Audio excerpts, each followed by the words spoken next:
Sa ngayong araw na ito, muling naglunsad ng rocket attacks ang Hezbollah patungo sa hilagang Israel, partikular sa mga lungsod tulad ng Haifa. Ayon sa ulat, marami sa mga rocket ang na-intercept ng Iron Dome defense system ng Israel, subalit ilang rocket ang tumama sa mga residential areas at infrastruktura.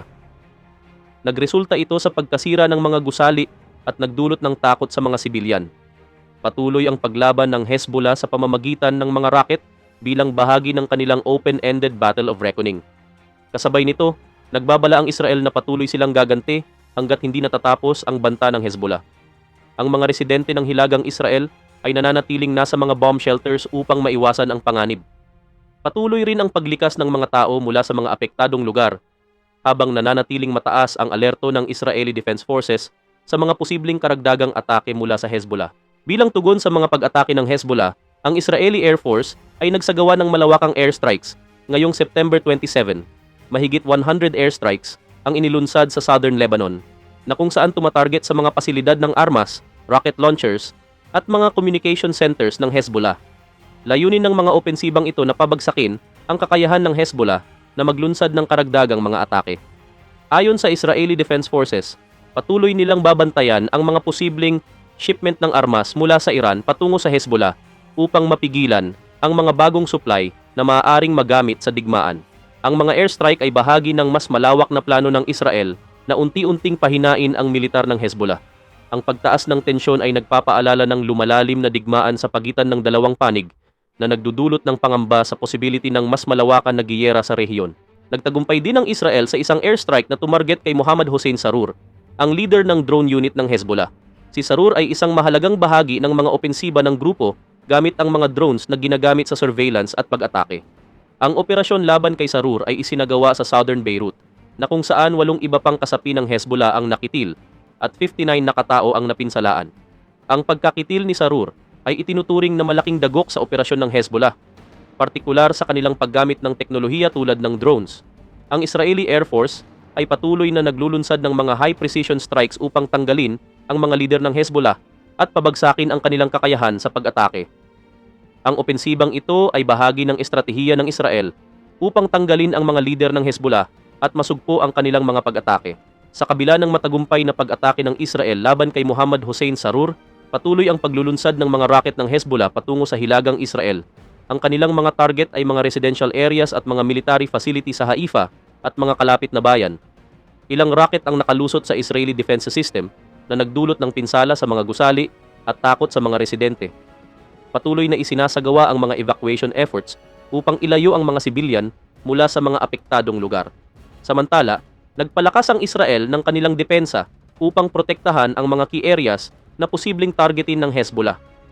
Ang IDF ay patuloy na naglalabas ng babala sa mga residente ng Northern Israel na manatili sa mga ligtas na lugar at sumunod sa mga utos ng gobyerno habang tumitindi ang bakbakan sa hangganan ng Israel at Lebanon. Habang nagpapatuloy ang mga airstrike ng Israel, inihahanda na ng Israeli Defense Forces ang kanilang mga puwersa para sa isang posibleng ground invasion sa southern Lebanon.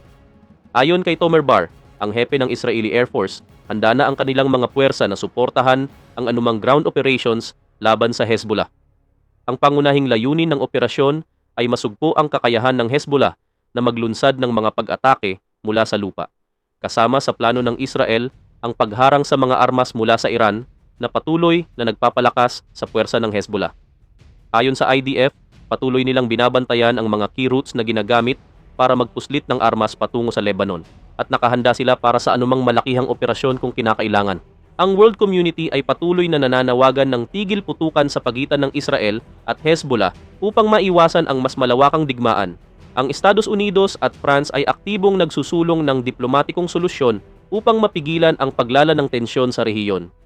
Gayunpaman, tumanggi si Israeli Prime Minister Benjamin Netanyahu sa anumang ceasefire proposals na sinasabing hindi titigil ang Israel hanggat hindi natatapos ang banta mula sa Hezbollah.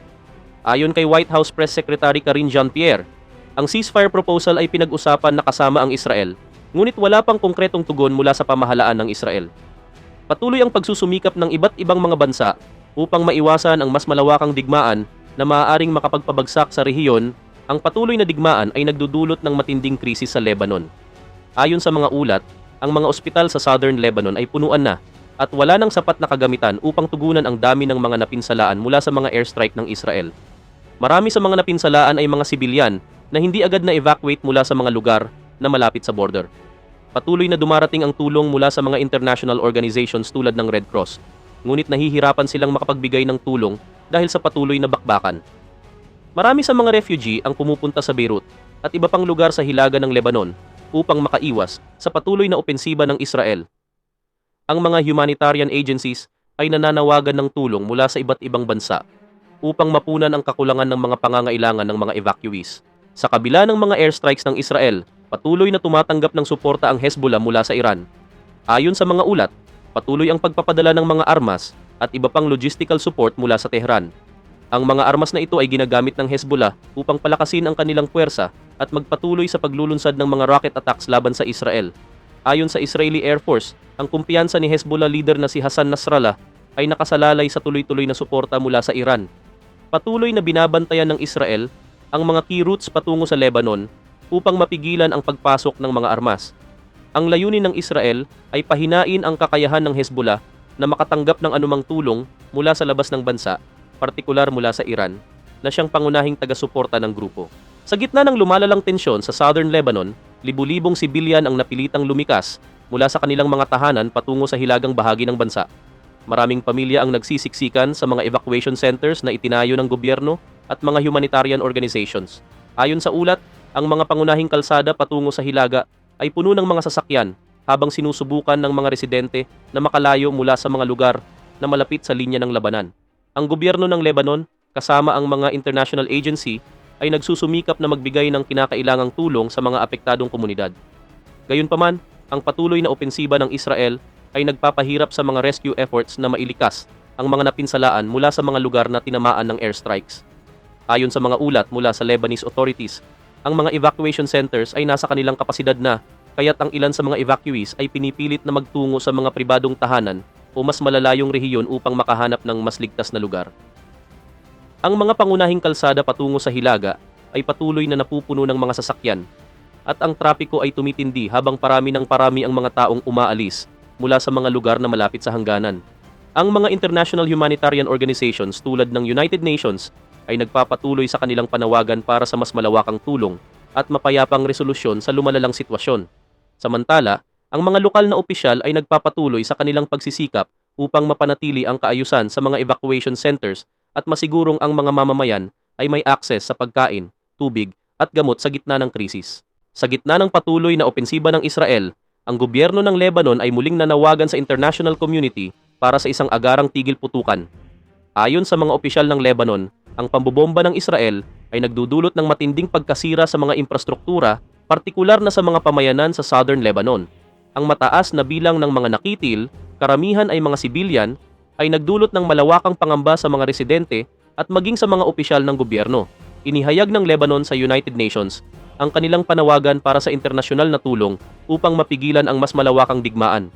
Patuloy rin ang kanilang pagsusulong ng mga diplomatikong hakbang upang muling simulan ang usapang pangkapayapaan sa pagitan ng Israel at Hezbollah.